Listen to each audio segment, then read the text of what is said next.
Choosing peace of mind and wellness over ambition, possessions, and status. In a world that constantly pushes people to achieve more, earn more, and become more, many individuals quietly discover a different truth.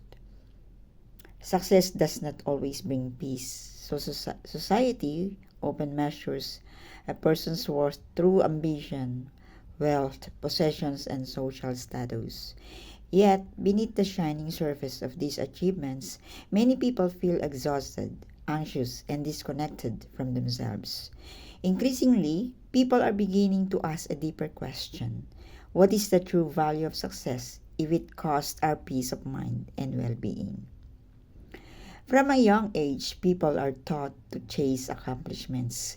Schools rewards the highest grades, companies reward the highest productivity, and social praises those who climb the tallest ladders. Ambitions can be a powerful force that drives innovation and progress.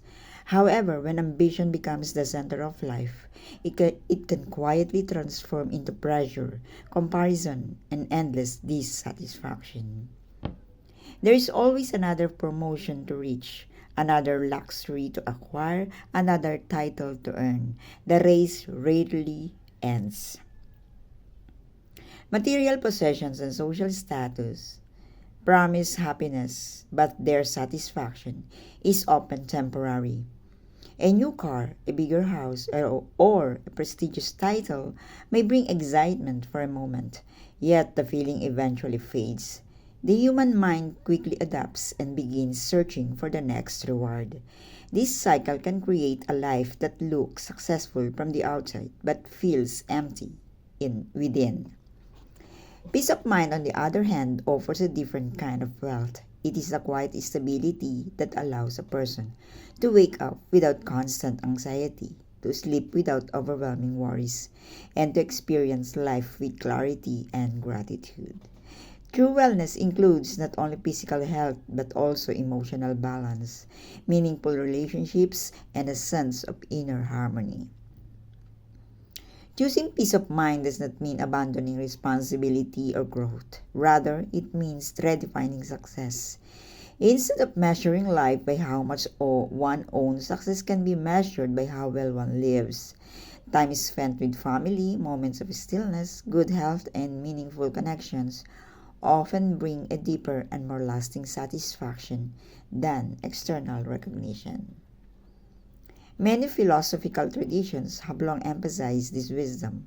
In teachings attributed to Siddhartha Gautama, inner peace is considered one of the highest form of freedom.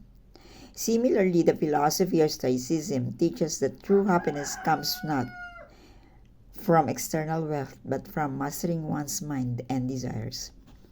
These ideas remind us that the most valuable things in life cannot be bought or displayed. When people prioritize wellness, they often begin to live more intentionally. They protect their mental health, create space for rest, and focus on experiences rather than possessions. They learn to say no to pressures that compromise their well being. They understand that a calm mind and a healthy body are foundations for a meaningful life.